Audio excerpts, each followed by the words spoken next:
दादा बोलणार ना. सन्माननीय सोलापूर जिल्हा राष्ट्रवादी काँग्रेसचे जिल्हाध्यक्ष अजितदादांचे बंधू म्हणून ज्यांनी काम केलं असे अजितदादांचे विचाराचे वारसदार आदरणीय उमेशदादा पाटील यांना विनंती करणार आहे, दादा आपण आपल्या भावनेला वाट मोकळे करून द्यावी. या सभेसाठी आमच्या पंढरपूरचे संतोष तात्या चव्हाण, विमा कारखाने संचालक आमचे गणपत पुदे, दादासाहेब शिंदे उपस्थित आहेत, त्यांचे मनपूर्वक स्वागत.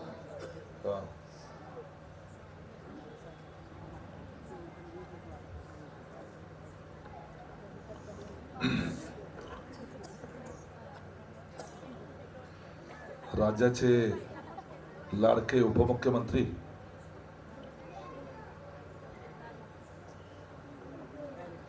या महाराष्ट्रातलं एक शेतकरी समाजाचं, बहुजन समाजाचं, गोरगरीब कष्टकऱ्यांचं नेतृत्व अजितदादा पवार यांचं विमान अपघातामध्ये अचानक निधन झालं.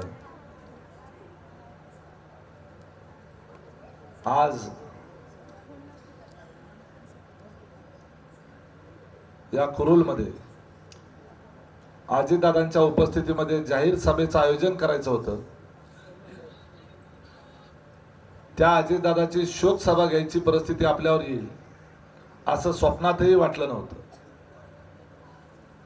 अजितदादांच्या उपस्थितीऐवजी त्यांच्या अस्थीच्या उपस्थितीमध्ये ही सभा घ्यावी लागते. याच्यासारखं मन हेलावून टाकणारी गोष्ट दुसरी असू शकत नाही.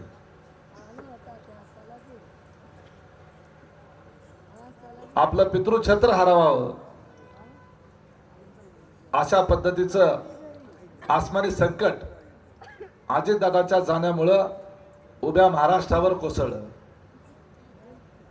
शेतकऱ्यांच्या प्रश्नाची जाण असणारा, ते सोडवण्याची क्षमता असणारा, धमक असणारा, स्पष्ट बोलणारा, खरं बोलणारा, एक कामाचा माणूस, दिलेल्या शब्दाला जागणारा माणूस, आपला गावगाड्यातला माणूस, स्वतः शेती करणारा, दुधाचा व्यवसाय करणारा, ऊसाची शेतीपासून त्या द्राक्षेच्या बागेपर्यंत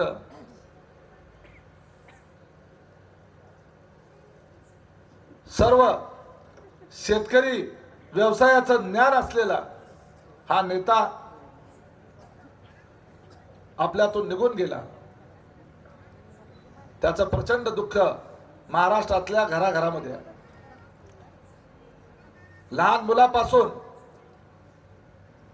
ते म्हाताऱ्या माणसापर्यंत प्रत्येकाच्या डोळ्यामध्ये अश्रू आले. अजितदादाचा अपघात झालाय आणि त्याच्यामध्ये अजितदादा आपल्यातून निघून गेलेत. याच्यावर कुणाचाही विश्वासच बसत नव्हता.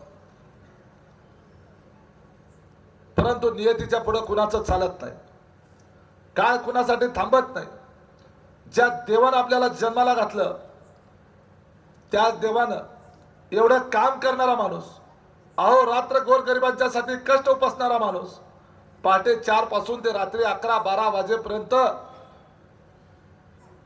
वर्षातले 360 दिवस विश्रांती न घेता सतत काम करणारा हा माणूस, मागच्या 35 वर्षापासून अविरत मेहनत घेणारा हा माणूस, हा कामाचा माणूस आपल्यातून निघून गेला.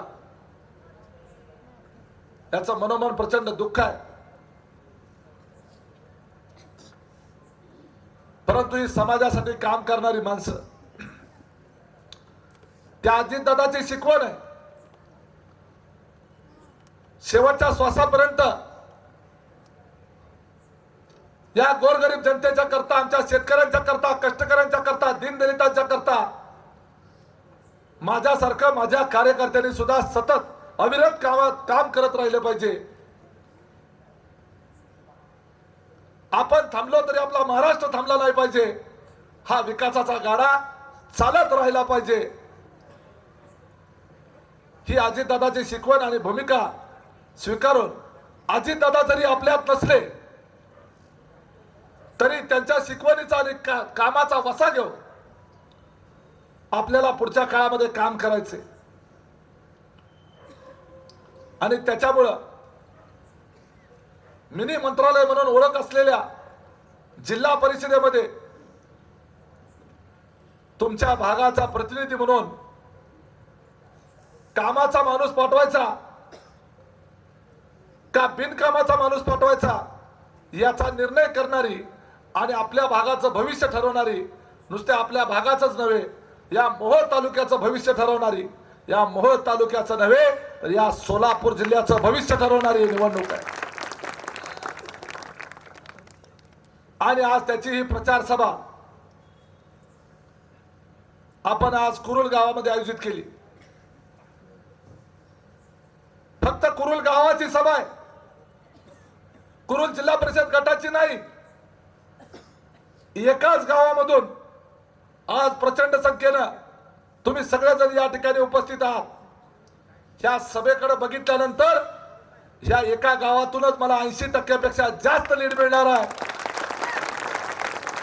असा विश्वास तुमच्याकडे बघितल्यानंतर मला वाटतो. आज अजितदादा माझ्या डोळ्यासमोर आहेत, त्यांचा अस्तिकेला डोळ्यासमोर आहे. त्यांना साक्षीला ठेवून एक शब्द मी खोटं बोलणार नाही, एक शब्द खोटं आश्वासन देणार नाही. तुम्ही मला सगळेजण ओळखता. आज या सभेला अनेक मान्यवर आहेत, मी कुणाचीच नावं घेतलेली नाहीत. दादाच्या दुःखद निधनाच्या पार्श्वभूमीवर खरं तर सभेचे काही संकेत आम्ही पाळायचे ठरवले होते. निवडणुका असल्यामुळे प्रचार तर करावा लागणार आहे. विरोधक आपल्यावर वेगवेगळ्या पद्धतीने टीका करतोय. एका बाजूने बोललं गेलं तर त्यांचं खरं वाटू शकतं. त्यामुळे आपल्याला लोकांच्या समोर आपली भूमिका मांडावी लागणार आहे. कारण मतदार हा राजा आहे, मतदार हा देव आहे.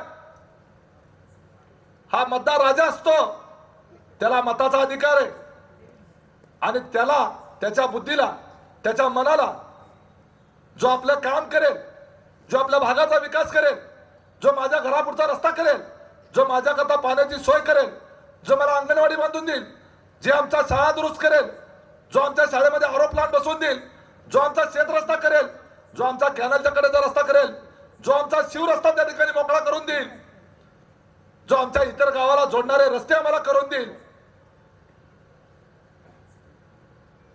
जो आमच्या समाजाकरता काम करेल, आमच्या अल्पसंख्याक समाज बांधवांच्या करता जो आमच्या त्या ठिकाणी मशिदीला कंपाऊंड बांधून देईल, जो त्या ठिकाणी शौचालय बांधून देईल, जो त्या ठिकाणी पिण्याची सोय करून देईल, पाण्याची सोय करून देईल, त्याच्या मनाला वाटलं पाहिजे की हे दोन उमेदवार माझ्या समोर आहेत. ह्या दोन पैकी कुणाच्या मध्ये अशा पद्धतीचं काम करण्याची धमक आहे, कोण हे काम करू शकतो. कुणाचा फोन जिल्हाधिकाऱ्याला गेल्यानंतर जिल्हाधिकारी काम करतील, कुणाचा फोन पोलीस स्टेशनच्या पीआय ला गेल्यानंतर ते काम करेल. कोण एसपी ला फोन करू शकतो, कोण जिल्हा परिषदच्या सीओ ला फोन करू शकतो, कोण बीडीओ ला फोन करू शकतो, कोण ग्रामसेवकाला बोलू शकतो, कोण तलाट्याकडनं सर्कलकडनं माझं काम करू शकतो. एखाद्याला साप चावल्यानंतर त्याला ताबडतोब सिव्हिल हॉस्पिटलमध्ये कोण उपचार मिळवून देऊ शकतो. एखाद्याचा ऍक्सिडेंट झाल्यानंतर रात्री अपरात्री आपला फोन कोण उचलू शकतो. कुणाच्या घरी आपण कुठल्याही वेळेला जाऊ शकतो. अर्ध्या रात्री सुद्धा आपलं काम करू शकणारा, आपला फोन उचलू शकणारा या दोन पैकी कोण नेमका नेता आपल्या कामाचा आहे, हा निर्णय मतदार घेणार आहे. लक्षात घ्या, हा निर्णय मतदार घेणार आहे. म्हणून मतदार हा राजा आहे. निवडणुकीमध्ये प्रचार केला आणि भाषण केली म्हणून मतं देतात असं नाही आहे. त्याच्यासाठी काम करावं लागतं, त्याच्यासाठी प्रश्न सोडवावे लागतात आणि प्रश्न सोडवण्याच्या करता आधी प्रश्न माहिती असावे लागतात. आज या ठिकाणी अण्णा पाटील आहेत, उज्ज्वलाताई थिटे यांनी त्या ठिकाणी आपल्या समोर भाषण केलेलं आहे. आपले तालुक्याचे आमदार राजाभाऊ खरे देखील या ठिकाणी येणार आहेत. शेतकरी संघटनेचे पप्पू पाटील हे देखील या ठिकाणी आहेत. शिवसेनेचे तालुका उपाध्यक्ष विनोदजी आमरे व्यासपीठावर आहेत. आमचे नामदेव निकम अण्णा अवताडे आहेत, योगेश भैया जाधव आहेत, चंद्रकांत निकम आहेत, नितीनजी मस्के आहेत, माऊली निकम आहेत, पांडुरंग माळी आहेत, गुरुदेव पाटील, शरद गौर, माणिकजी घोडके, श्रीकांत नाना पाटील, रघु घोडके, पप्पू तांबोळी, भीमराव गायकवाड, विशालजी जाधव, पंडित जाधव, लक्ष्मण भालेराव, दादासाहेब शिंदे, दिलीपराव पाटील, सुभाषजी पाटील दक्षिण सोलापूरवरून इथं आलेले आहेत, पंढरपूरवरनं संतोष चव्हाण आलेले आहेत, पुण्यावरनं संजय हाके पाटील इथं आलेले आहेत, आपले जिल्ह्याचे उपाध्यक्ष श्रीकांतजी गायकवाड, सागरजी ताड, आपले युवकचे तालुकाध्यक्ष अजिंक्य क्षीरसागर, सोलापूर जिल्ह्याचे सोलापूर शहराचे युवकांचे अध्यक्ष सुहास कदम, जे अजितदादांचा अस्थि कलश या ठिकाणी घेऊन आलेले आहेत, आणि त्याचबरोबर मकरंद शिवशेट्टी आणि व्यासपीठावरचे अनेक मान्यवर, आपण सगळ्या माता भगिनी, तरुण मित्र आणि पत्रकार बंधू आणि माझी ज्येष्ठ वडीलधारी मंडळी, आपण सगळे या ठिकाणी उपस्थित आहात. प्रचंड मोठ्या संख्येनं या कुरुल गावातले सर्वसामान्य नागरिक, मतदार बंधू भगिनी या ठिकाणी उपस्थित आहेत. त्यामुळं या जिल्हा परिषदच्या निवडणुकीमध्ये आपण मतदान कशासाठी घड्याळाच्या चिन्हावर करायचं. उमेश पाटलाला, उमेश दादाला नरखेडचा मतदारसंघ असताना कुरुलच का निवडला? कुरुलमध्ये या मतदारसंघामध्ये नरखेड सोडून इथं कुरुलमध्ये येऊन निवडणूक लढवण्याचं कारण काय? मला लक्षात घ्या कुरुलकरांनो, जर मला जिल्हा परिषद सदस्यच व्हायचं तर मी सहजपणे नरखेडमध्ये उभा राहून 10,000 मताने निवडून आलो असतो. मागच्या वेळेला 7,500 मताने आलो. आता राजाभाऊ खरे उभारल्यानंतर 8,700 मताचा लीड नरखेड जिल्हा परिषद गटातून दिला.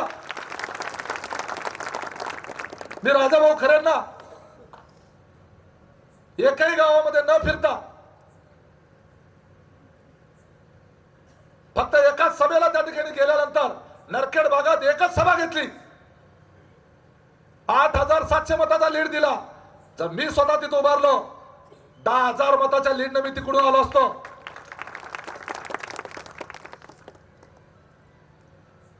आज त्या ठिकाणी माझा भाऊ तिथं त्या ठिकाणी उभा आहे. मी तिथं उभा नाहीये, कुरुलमधनं उभारलोय. तरी सुद्धा राजन पाटलांना नरखेड गटातून एकही उमेदवार मिळाला नाही, उमेदवारच मिळाला नाही. कसा तरी शेवटच्या दिवशी वडून ताणून शिवसेनेच्या युवा सेनेचा एक उपतालुका प्रमुख, ते बी त्याच्याकडे पैसे आहेत म्हणून त्याला आणलं आणि बळजबरी उभा केलं. असं काम करावं लागतं. का धाडस होत नाही? का कोण उमेदवार तयार झाला नाही? आज त्या ठिकाणी रती महारथी एकेकाची नावं घेतली. कोण मार्केट कमिटीचा सभापती असेल, उपसभापती असेल, कोण कारखान्याचा माजी चेअरमन असेल, कोण बाजार समितीचा डायरेक्टर असेल, अशी मोठमोठ्या पदावर काम केलेली, कोण सोसायटीचे चेअरमन असतील, एकेका गावचे 4-4, 5-5 वेळेला सरपंच झालेले पुढारी आज त्यांच्या पार्टीत आहेत. काय एकाचं पण धाडस झालं नाही का? तर त्या 5 वर्षामध्ये त्या नरखेड गटात निवडून दिल्यानंतर प्रत्येक गावामध्ये काम करून दाखवलेलं आहे. त्यामुळे त्यांना माहित आहे या नरखेड भागामध्ये सगळा मतदार जो आहे तो उमेश दादाचा माग आहे. इथं उभा राहून डिपॉझिट कोण घालवून देणार? डिपॉझिट घालवायला कुणाला कंट आहे? आणि ज्या वेळेला आम्हाला संधी मिळते त्यावेळेला आम्ही लोकांची कामं करतो, त्या भागाचा विकास करतो. मागच्या 6 महिन्यामध्ये नरखेड भागामध्ये जवळपास 40 ते 50 कोटी रुपयाचा निधी मागच्या 6 महिन्यामध्ये आम्ही आणू शकलो. कमीत कमी 400 ते 500 कोटी रुपयाचा निधी मी जिल्हा परिषदचा सदस्य झाल्यानंतर त्या नरखेड भागामध्ये आणलेला आहे. आज इकडच्या भागामध्ये रस्त्याची प्रचंड दुरावस्था आहे. आज मी सगळ्या कुरुलमध्ये काल फिरत होतो. कुरुल जिल्हा परिषद गट तिकडे घोडेश्वर असू द्या, आरबळे असू द्या, किंवा इकडे वाघोली असू द्या, तुमचं वटवटे असू द्या, किंवा आमचं सोहाळे असू द्या शेजारचं, एका गावाला जायला नीट धड रस्ता नाही. एकाच्या आज आमचे शेतकरी सगळे वाडा वस्त्यावर राहतात. शेती करण्याच्या करता शेतात घर बांधलेत लोकांनी, ग्रामपंचायतीला ते टॅक्स भरतात.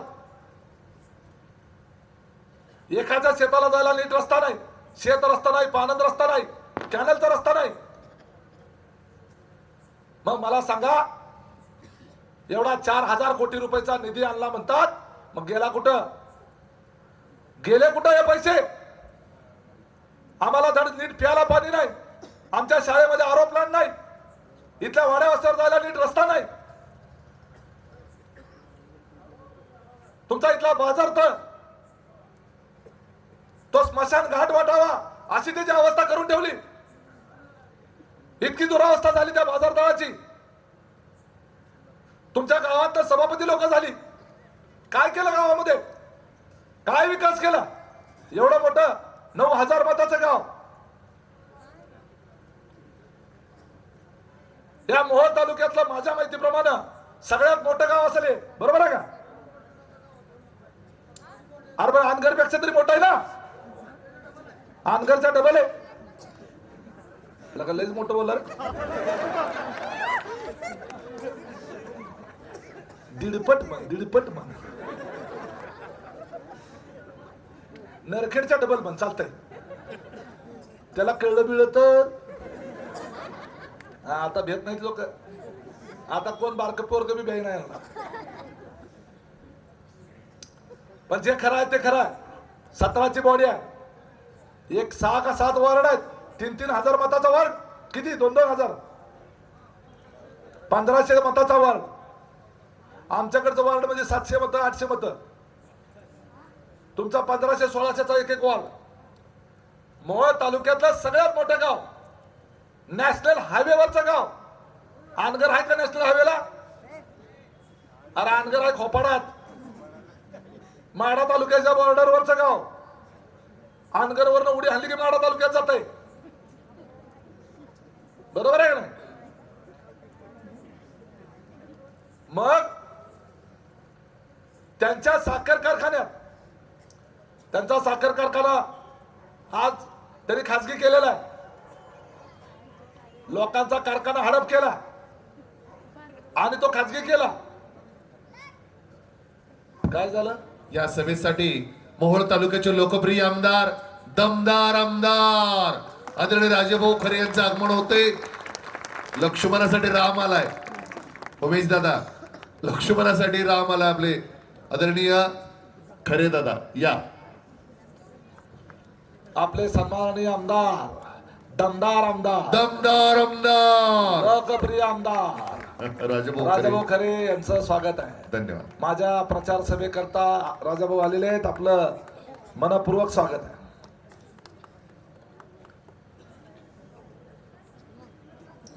अजित दादांचा अस्थि कलशार आहे. आमदार साहेब उभारूनच फक्त नमस्कार करा. अस्थि कलशार आहे, उभारूनच करा. नंतर आपण दर्शन घेणार आहे.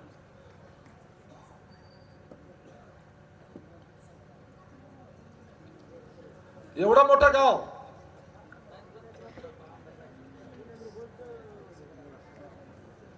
ओ निकम साहेब, अजिबात आमदार साहेबांना डिस्टर्ब करायला नाही. तुम्ही बोलायला लागले की मला डिस्टर्ब होतो. एक तोंडावर हाताची घडी.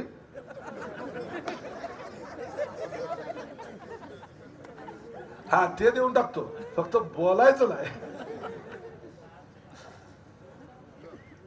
अनगर हे कुरुलपेक्षा लहान गाव. पेनूर अनगरपेक्षा मोठा आहे. पाटकुल अनगरपेक्षा मोठा आहे. कुरुल अनगरपेक्षा मोठा आहे. कामती अनगरपेक्षा मोठा आहे. आमचं नरखेड जर बऱ्यापैकी तिथं आहे, जवळपास आहे. परंतु नगरपंचायत कुठं झाली? अनगरला. अप्पर तहसील कार्यालय कुठं? अनगरला. जिल्हा उपरुग्णालय कुठं? अनगरला. आम्हाला इथं वाड्या वस्त्यावर जायला रस्ते नाही. आणि याच्या खासगी कारखान्यामध्ये शेकडो कोटी रुपयाचे सरकारी पैशाने सिमेंट काँक्रीटचे 2-2 फूट रुंदीचे रस्ते केले. मला सांगा, ह्या यशवंत मानेला ह्याच्यासाठी आमदार केलता? तुझा खासगी कारखाना आहे.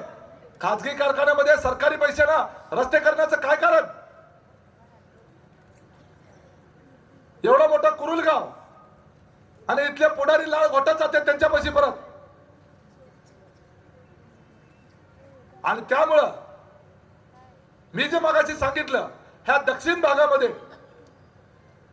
जो विकासाचा अनुशेष मागच्या 30 वर्षापासून राहिलेला आहे, तो विकासाचा अनुशेष दूर करण्याच्या करता जसं नरखेड भागातल्या लोकांनी मला निवडून दिल्यानंतर त्या भागाचं नंदनवन करून दाखवलं, त्याच्याही एक पाऊल पुढे जाऊन या कुरुल भागाचं नंदनवन केल्याशिवाय राहणार नाही. हा शब्द तुम्हाला या ठिकाणी अजितदादाच्या साक्षीने तुम्हाला देतो. आज माझ्या नरखेड भागातल्या लोकांना, आमच्या विरोधकांना विचारा, मला निवडून दिल्याचा एकाही माणसाला पश्चाताप होणार नाही. भविष्य काळामध्ये मला निवडून दिल्याचा पश्चाताप या कुरुल भागातल्या कुणालाही होणार नाही. उलट लोक म्हणतील, आता पुढच्या वेळेला आमच्या भागात या निवडणूक लढवायला, असा सदस्य आमच्या भागात पाहिजे, असा काम करणारा कामाचा माणूस आमचा नेता पाहिजे, आमचा त्या ठिकाणी असा नेता आमचा असायला पाहिजे असं लोक म्हणणार. कारण मी पूर्ण वेळ काम करतो, प्रामाणिकपणे काम करतो, लोकांचे प्रश्न सोडवण्याच्या करता अहोरात्र जगतो. माझा फोन 24 तास चालू असतो. रात्रीच्या वेळेला खात्री करून बघा, 12 नंतर पहाटेच्या वेळेला फोन करून बघा. जर गाढ झोपलेला नसेल, रिंग ऐकायला आली, 100% फोन उचलणार. काय कारण आहे? रात्रीच्या वेळेला लोक फोन स्विच ऑफ करून झोपतात. उमेश पाटील दिवसभर सायलेंट ठेवेल, मीटिंग आहेत म्हणून सायलेंट ठेवेल, पण रात्री झोपताना फोन रिंगवर ठेवून झोपतो. याचं कारण आहे, कुणाचा तरी ऍक्सिडेंट झालेला असू शकतो, कुणाला तरी साप चावलेला असू शकतो, अचानक डिलिव्हरीला त्या ठिकाणी अँब्युलन्स मिळत नाही, त्याचा प्रश्न असू शकतो. रात्री बेरात्री अपरात्री मला मतदान करणाऱ्या लोकांनी मला फोन केला पाहिजे, त्याला मदत करण्याची माझी जबाबदारी आहे. माझ्या झोपेपेक्षा एखाद्याचा जीव महत्वाचा आहे, आणि त्याच्याकरता माझी एकदा झोप मोड झाली, अर्धा तास जास्त झोपील परत. परंतु फोन उचलला नाही म्हणून एखादा साप चावून उपचार घेण्या वाचून मेला, एखादा ऍक्सिडेंट झालेल्या माणसाला ऐन वेळेला मदत पोहोचली नाही म्हणून मेला, एखाद्या डिलिव्हरी होत असलेल्या महिलेला अँब्युलन्स मिळाली नाही म्हणून त्या ठिकाणी तिचं लेकरू दगावलं. असला प्रकार, असलं पाप त्या ठिकाणी होता कामा नये, याच्या करता म्हणून रात्रीचे फोन चालू ठेवतो. त्यामुळं मी कामाचा माणूस आहे. अजितदादा पण भाषणात म्हणायचे मी कामाचा माणूस आहे, तसं मी खात्रीशीर सांगतो, मी अजितदादाचा कार्यकर्ता आहे, मी देखील कामाचा माणूस आहे. मी मनापासून काम करतो, लोकांचे प्रश्न सोडवण्याच्या करता मनापासून झटतो. या बाजूला फोन आल्यानंतर दुसऱ्या मिनिटाला दुसऱ्या अधिकाऱ्याला फोन लावतो. कितीतरी लोकांना विचारा, आज या ठिकाणी एक माझ्या समोर बसलेले आहेत, जाधव ना, डुने श्रीपती डुने इथं समोर बसलेले. 5 वर्षानंतर माझी काल भेट झाली त्यांची. भेट झाल्यानंतर सांगितलं 2021 साली ते माझ्याकडे आले. मी त्यावेळेला जिल्हा परिषद सदस्य होतो. कोर्टाचा एक आदेश झाला होता त्यांच्या जमिनीच्या संदर्भात, आणि खाली तहसीलदार तलाठी त्याची अंमलबजावणी करत नव्हता. मी जिल्हाधिकाऱ्याकडे त्यांना घेऊन गेलो आणि जिल्हाधिकाऱ्याकडनं त्या ठिकाणी तहसीलदार आदेश दिला. 6 महिने झालं, वर्ष झालं यांच्या बाजूने निकाल लागला, तरी सुद्धा त्याची अंमलबजावणी का होत नाही? जिल्हाधिकाऱ्याला सांगून तहसीलदारला त्या ठिकाणी दम दिला. अक्षरशः तहसीलदारने त्यांना बोलवून घेतलं. काल त्यांनी सांगितलं अर्ध्या तासात त्यांचा उतारा तयार करून दिला. अर्ध्या तासात. रात्रीच्या वेळेला 8 वाजता बोलवून घेतलं तहसीलदारनी. तलाट्याला पण बोलवलं, सर्कलला पण बोलवलं. मला सांगा 2021 साली हा कुरुल मतदारसंघ ओपन होणार होता, मला माहित आहे. मी इकडे निवडणूक लढवायला येणार हे तरी कुठं माहित होतं. परंतु अडचणीत असलेल्या माणसाला जर त्याच्यावर अन्याय होत असेल तर त्याला न्याय देण्याच्या करता त्यांना मी जिल्हाधिकाऱ्याकडे घेऊन गेलो आणि कलेक्टरकडनं त्यांचं काम करून दिलं. आपल्याला काम करायची सवय आहे आणि त्यामुळं आपल्याला या भागामध्ये जिल्हा परिषदेच्या निवडणुकीच्या माध्यमातून, हे निवडणूक म्हणजे फक्त माध्यम आहे, या भागाचं आपल्याला कायापालट करायचं आहे आणि हे विकासाचं मॉडेल उद्याच्याला या मोहोळ तालुक्यातले बाकीचे जिल्हा परिषदचे गट किंवा सोलापूर जिल्ह्यातले इतर जिल्हा परिषद गटातली गावं एकीकडं आणि हा कुरूर जिल्हा परिषद गटातली गावं एकीकडं. तुम्हाला शब्द देतो अजितदादाच्या साक्षीनं, तुमचा एक क्षेत्र रस्ता, एक पानंद रस्ता, एक शिव रस्ता, एकही केरळचा रस्ता शिल्लक ठेवत नाही. सगळे खडीकरण करून दाखवतो. सगळ्याच्या सगळ्या रस्त्याचं मजबूतीकरण. कुरूल वरनं जाणारा कुठल्याही गावाला जाणारा रस्ता हा कडक डांबरी रोड झाला पाहिजे, अशा पद्धतीनं या भागामध्ये काम करून दाखवतो. या कुरूल गावाचं महत्व जसं नरखेडचं महत्व फक्त सोलापूर जिल्ह्यात नव्हे तर महाराष्ट्रामध्ये नरखेडला गाजवलं, तसं उद्या कुरूल गाव उभ्या महाराष्ट्रात गाजलेलं दिसेल. आज आमच्या नरखेडचा माणूस कुठल्याही कार्यालयामध्ये गेल्यानंतर त्या ठिकाणी फक्त नरखेडचा म्हणून सांगितल्यानंतर हा उमेश दादाच्या मतदारसंघातला आहे. एका मिनिटात त्याचं काम करतात लोक. धाडसच होत नाही अधिकाऱ्याचं. त्याचं उद्या कुरुल भागात घडणार. ह्या कुरुल मतदारसंघातला आलाय. सामान्य माणूस कार्यालयात जाऊ द्या, त्या अधिकाऱ्याचं तुमच्याबद्दल तुमच्यावर अन्याय करण्याचं धाडस होणार नाही. कारण त्याला माहित आहे की डायरेक्ट दादाला फोन लावल आणि मला कुणी फोन लावू शकतो. मला मध्यस्थीची गरज लागत नाही. कुठल्याही नेत्याची पुढाऱ्याची गरज लागत नाही. कुणी स्टेजवर बसलेलं असलं आणि उद्या त्यांनी सांगितलं एखाद्याचं ह्याचं काम आपला विरोध काय करायचं नाही, उमेश दादाचा तसला स्वभाव नाही. जर त्याचं काम योग्य असेल, मला मत दिलेलं असो नसो, जर काम योग्य असेल तर करणार. मताचं राजकारण करत नाही. निवडणुकीपुरतं मताचं राजकारण. निवडणूक संपली की सगळा परिसर माझा, सगळा भाग माझा. कुणावर अन्याय होणार नाही, चुकीचं काम करणार नाही आणि चुकीचं करू पण देणार नाही. राजकारण असतं पण एका मर्यादेत करावं लागतं. जरूर कार्यकर्त्यांना ताकद दिली पाहिजे, त्यांना मदत केली पाहिजे, परंतु कार्यकर्ता जर एखाद्याच्यावर अन्याय करायला लागला तर त्याला त्या ठिकाणी त्याला आवरलं देखील पाहिजे. अशा भूमिकेचा मी आहे. त्यामुळं सामान्य माणसाच्या करता काम करत राहणार हा माझा स्वभाव आहे. माझ्यावर आरोप करतात. हा कारखानदार काय म्हणतो, हा उमेश पाटील माझा कारखाना 2 महिन्यात बंद करतो म्हणला. कधी म्हणला? आहे का काय पुरावा? कुठं आहे पुरावा? कारखाना बंद करतो असं म्हणल्याचा पुरावा दाखवा. आज त्याच्या घाण पाण्यामुळं, ते घाण पाणी, विषारी पाणी आज शेतकऱ्याच्या शेतामध्ये ओततो. ते कारखान्यामध्ये त्याची विल्हेवाट लावायची असते, परंतु शेतकऱ्याच्या शेतामध्ये ते घाण पाणी ओतलं जातं. ते पाणी तुमच्या आमच्या विहिरीमध्ये येतं आणि ते आमची लहान पोरं, आमच्या आया बहिणी ते पाणी पितात. ते विषारी पाणी पिल्यामुळं कॅन्सर सारखा रोग त्या ठिकाणी होतो. तरुणपणी अटॅक येतो. आता बघा 25 वर्ष 30 वर्षाच्या पोरांना अटॅक येतो. हे कशामुळे व्हायला लागलं? सगळ्या फुफसामध्ये त्या कारखान्याच्या धूर जो येतो बाहेर, त्याच्यातून राख सगळी बाहेर येते आणि ती राख सगळ्या शेतकऱ्यांच्या त्या झाडावर, पानावर, फुलावर सगळीकडे ती राख. इकडे जरा कमी असेल, परंतु तिकडे येनकी, आरबळी, ती जवळची जी गाव आहेत तिथं तेव्हा प्रचंड त्रास आहे. त्याच्या विरोधामध्ये मी बोललो. हा जकरा शुगर हा कारखान्याचा मालक पाहिजे का नाही? टायराला चिखल किती लागत असतो? हाताच्या मुठीत बसले एवढा चिखल 4-4 टनाचा चिखल असतो का? अरे सगळे दोन्ही टायरांची 8 टायर आणि ट्रॅक्टरची 4 टायर, त्याच्यात भरलेल्या पाण्यासकट नट बोलता सकट जरी वजन केलं तरी 700 किलोच्या वर जायचं नाही. 4-4 टनाचा काटा आणतो. एका एकरात किती खेपा होत्यात? 4 खेपा, बरोबर? एका खेपाला 4 टन काटा. 4 खेपाचं किती झालं? 16 टन. हिशोब येतोय का? येतोय ना? 16 टन काटा. 16 टनाचं पैसे किती झालं? 16 गुणिले 3000 किती झालं? का सगळी गणितात कच्ची किती झालं? 48,000. पंचायत समितीचे उमेदवार हुशार आहेत निरिता. 48,000 म्हणजे एका एकरामध्ये 48,000 रुपयाचा चुना.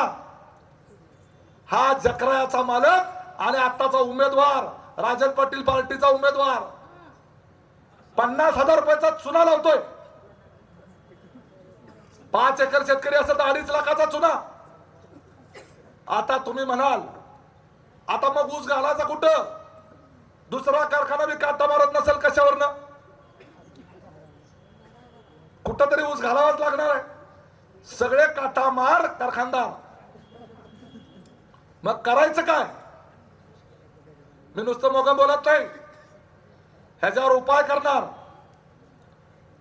या मोहोळ तालुक्यातल्या प्रत्येक साखर कारखान्याच्या आणि मोहोळ तालुक्याच्या जवळ असलेले पण दुसऱ्या तालुक्यात असले तरी त्या कारखान्याला जाणाऱ्या रस्त्यावर उमेश दादाचा जनता काटा सुरू करणार. जनता काटा तो शेतकऱ्यासाठी कारखान्यामध्ये ट्रॅक्टर जाण्याच्या आधी उमेश दादाच्या जनता काट्यावर वजन होईल आणि त्या जनता काट्याची पावती तो पण सरकार मान्य असणार आहे. त्या जनता काट्याची पावती घ्यायची मग कारखान्यात गाडी घेऊन जायची. काय काय जण म्हणले आमचा ऊस खाली करून घेतला नाही तर मी म्हणलं त्याचा बाप खाली करून घेईल. खाली कसा करून घेत नाही. आणि जर असं कुणाला वाटलं मला बोलवा, त्या ट्रॅक्टरवर बसून मी आत येईल कारखान्याच्या, त्याच्या कचाटीला धरून कारखान्यात ऊस खाली करायला लावेल. म्हणून या लोकांना माझी भीती वाटते, कारण कुणाच्या बापाला घाबरत नाही.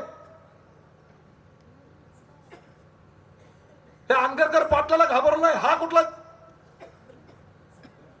पुढचं नको बोलायला.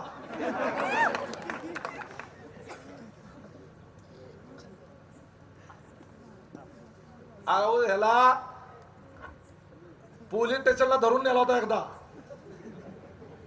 अण्णासाहेब. तो किस्सा तर लय मजेशीर आहे. या तुमच्या आता उभारलेला उमेदवार जो आहे काल कुठेतरी लेट ताव आल्यासारखा बोलत होता. माझ्या तोंडावर बोलून दाखव म्हणा, हिम्मत असेल तर माझ्या तोंडावर बोलून दाखव. काल फार लय मोठं मोठं बोलत होता.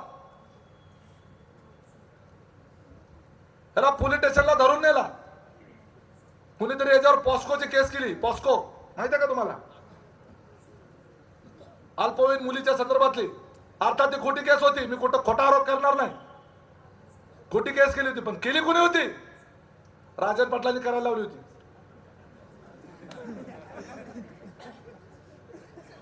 केस करणारा कोण? राजन पाटील. मला फोन केला ह्याला पोलीस स्टेशनला. अंकुश माने नावाचे त्यावेळेला एपीआय होते कामती पोलीस स्टेशनला. मी खोटं बोलत असेल, अंकुश मानेला आधीच सांगितलं मी अजितदादाच्या समोर बोलतोय, त्यांच्या आस्तीच्या समोर बोलतोय, एक शब्द खोटं बोलणार नाही. ह्याला पाकिटमार असतो का नाही? पाकिटमार एसटी स्टँडवर पकडलेला पाकिटमार असतो का नाही? मोबाईल चोर, पाकिटमार, साखळी चोर. त्याला कसं कोंबडा करून बसवतात पोलीस स्टेशनला, तसं याला कोंबडा करून बसवला होता पोलीस स्टेशनला. आमदार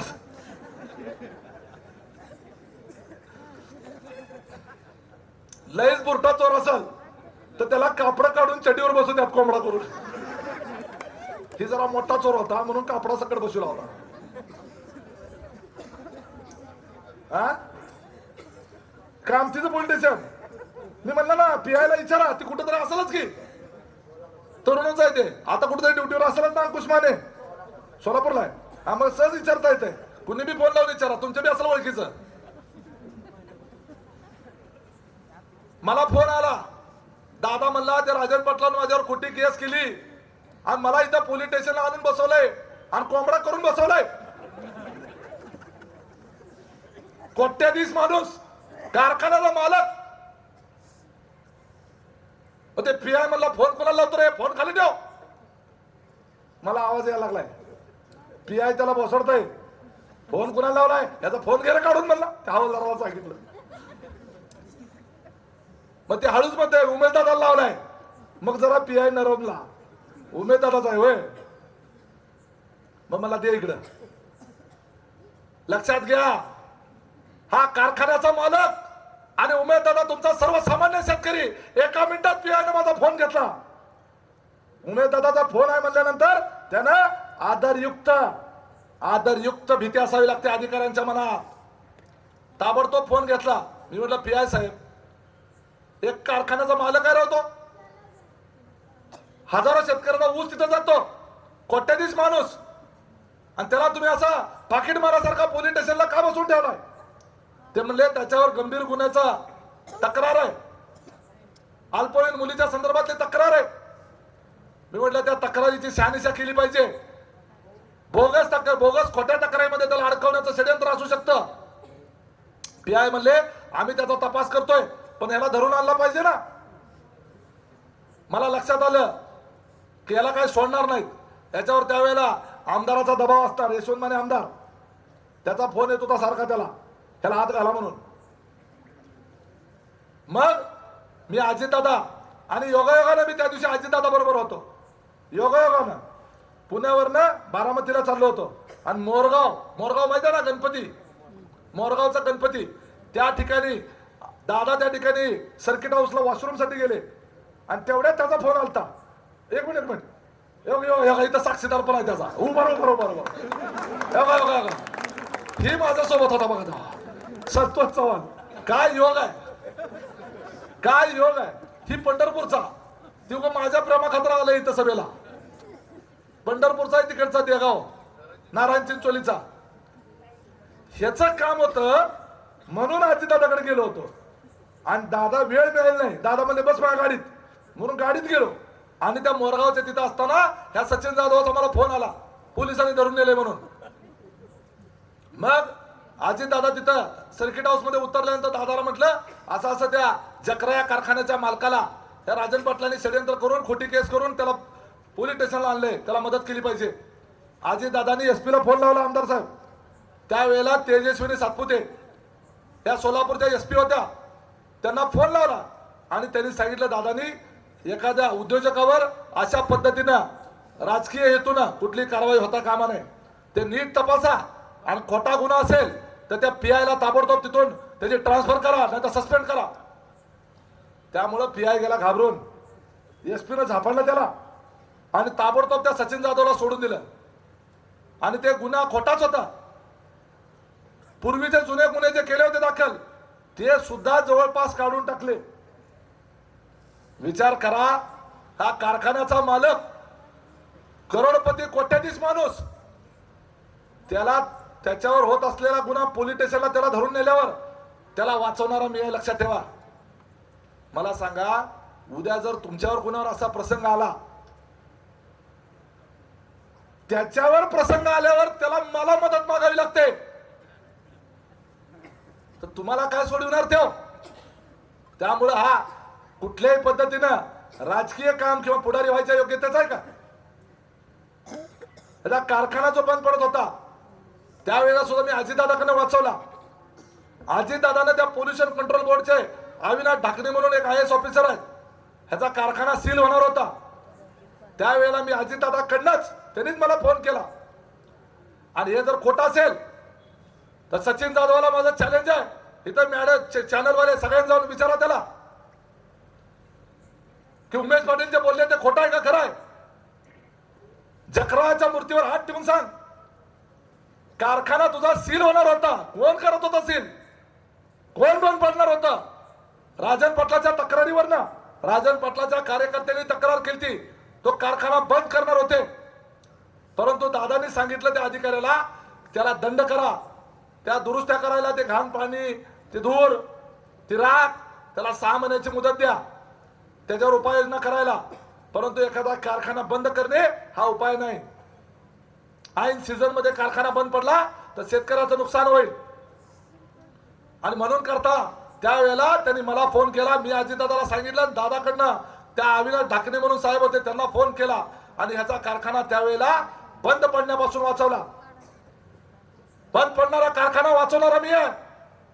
आणि ज्याच्या नेतृत्वात आज तो निवडणूक लढवतोय, तोच तुझा कारखाना बंद करायला निघाला होता. आज माझ्यावर आरोप करता.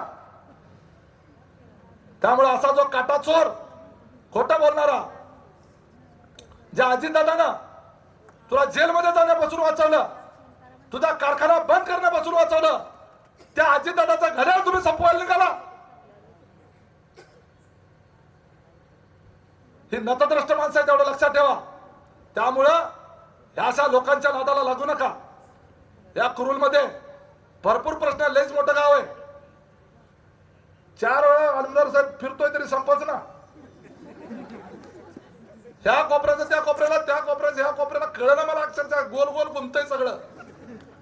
इकडून 5 किलोमीटर तर हाय कुरुलच. अरे संपतय का नाही कुरुल. इकडे 5-6 किलोमीटर गेलो हायच लोक. इकडल्या बाजूला आहेत, इकडं आहेत, तिकडं आहेत, इकडल्या बाजूला आहेत. कुणीकडे बी जावा, लयच मोठं गाव आहे. आणि सगळी वाड्या वस्त्यावर राहतात. गाव पण मोठं आहे आणि सगळं शिवार पण मोठं आहे. 5-7 किलोमीटरचा शिवार आहे आमदार साहेब. आणि त्यामुळं इथला रस्त्याचा प्रश्न फार गंभीर आहे. आणि सगळ्यात महत्वाचा आमदार साहेब, आपण आज त्या ठिकाणी सुनेत्रा वहिनी राज्याच्या उपमुख्यमंत्री झाल्या, तुम्ही आज सत्ताधारी पक्षाचे आमदार झालाय ना? ते गुपित रहस्य आहे का उघड रहस्य? हा नाही, ते सत्ताधारी पक्षाचे आता अधिकृत लागणार आहे बोर्ड. आता आम्ही त्या ठिकाणी प्रश्न सोडवण्याची जबाबदारी घेणार आहोत या कुरुलसाठी आणि इथल्या जवळपास 10 ते 12 गावांच्या करता सौंदनकट उपसा सिंचन योजना, सौंदनकट उपसा सिंचन योजना 10 ते 12 गाव, 10 ते 12 गावामध्ये तुमचा पिण्याचा पाण्याचा प्रश्न आणि शेतीचा प्रश्न, ही सौंदनकट उपसा सिंचन योजना. जसं माझ्या नरखेड भागामध्ये सिना भोगावती जोड कालवा 35 वर्ष झालं नुसती चर्चा करत होते, परंतु या भाद्रानं ती योजना मंजूरच करून आणली. आज त्याचं सर्वेक्षण मंजूर झालं. किती मंत्री झाले, किती संत्री झाले, या राजन पाटलाने 100 वेळा घोषणा केली. त्या ठिकाणी ती योजना होत नाही म्हणत होते, होत कशी नाही, ती सुद्धा नदी जोड प्रकल्प आहे. त्या मानाने ही उपसा सिंचन योजना आमदार साहेब आपल्याला प्रतिष्ठापना लावून या सौंदनकट उपसा सिंचन योजना तुम्ही फक्त वर आणि खाली दोन्ही ठिकाणी फक्त घड्याळ दाबायचा, घड्याळ एवढंच काम करा. लक्षात घ्या, 10,000 मताने निवडून येणारा माणूस तुमच्या भरोश्यावर या भागात आलोय. मला निराश करायचं नाही. तालुक्यात, जिल्ह्यात, महाराष्ट्रामध्ये गाजली आहे निवडणूक. राज्याचा मुख्यमंत्री माझा पराभव करायला या ठिकाणी येणार होते. राज्याचे मुख्यमंत्री लावली तिकडे सभा. राज्याच्या मुख्यमंत्र्याला आणा, नाही तर देशाच्या पंतप्रधानाला आणा. ती माणसं जरूर चांगली आहेत, परंतु तुम्ही जे उभारणारी लोक आहे, हा दरोडेखोर तिकडला अनगरचा आणि हा चोर, ही दरोडेखोरांची टोळी लोक कधी सत्तेत येऊ देणार नाही. तेव्हा आम्ही काम करणारी माणसं आहे. या भागामध्ये तुमच्या कुरुलच्या बस स्टँडवरच ना छत्रपती शिवाजी महाराजांचा पूर्णाकृती पुतळा पुढच्या 6 महिन्याच्या आत त्याला मंजुरी आणतो. 6 महिन्याच्या आत सरकारनं पैसे देऊ नाही तर न देऊ, उमेश पाटील स्वतःच्या पैशाचा पुतळा उभा करून दाखवेल. नुसती चर्चा करत बसायचं नाही. किती वर्ष झालं, एवढं मोठं गाव आहे आणि या गावामध्ये आज शिवाजी महाराजांचा पुतळा नाही. आज या ठिकाणी माझ्याकडे तुमच्या गावातल्या कामाची एवढी भली मोठी यादी आहे. मी आमदार साहेबांना ती वाचून दाखवायला लावणार आहे. तुम्ही सगळी विकास कामाची आसवणं बाकीची, इकडे रस्ता करायचा, तिकडे रस्ता करायचा, अमुक ठिकाणी आरोप प्लान, तुम्ही वाचून दाखवा. 10 वाजता सभा संपवावी लागणार आहे आमदारांना. त्या ठिकाणी अजून भाषण करायचंय. परंतु एक लक्षात घ्या, तुमचं भविष्य तुमच्या हातात आहे. तुमचं भविष्य तुमच्या हातात आहे. तुम्ही फक्त कुरुल भागातल्या लोकांनी, आज तुमच्यामध्ये कदाचित जातीवाद पेरला जाईल, सामाजिक समतोल राहिला पाहिजे. तुमच्या गावातला उमेदवार दिलेला आहे. पंचायत समिती करता एकमेव मोहोळ तालुक्यामध्ये सगळ्या पक्षांमधून माळी समाजाला या जिल्हा परिषद पंचायत समितीच्या निवडणुकीमध्ये संधी देणारा एकमेव पक्ष आहे तो राष्ट्रवादी. आज त्यांना संधी दिलेली आहे. गरीब माणूस आहे, वर खाली एकच.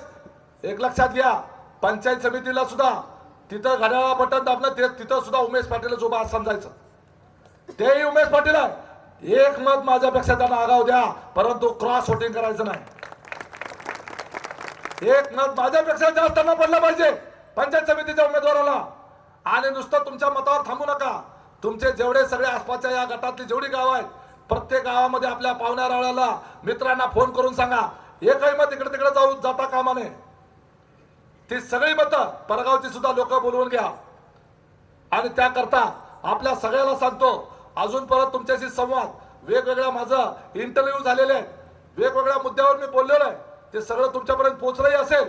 ज्यांना पोहोचलं नसेल त्यांनी त्या ठिकाणी माझे त्या मुलाखती बघा, कारण वेळ राहिलेला नाही. अजून भरपूर बोलायचंय, परंतु वेळ त्या ठिकाणी कमी आहे.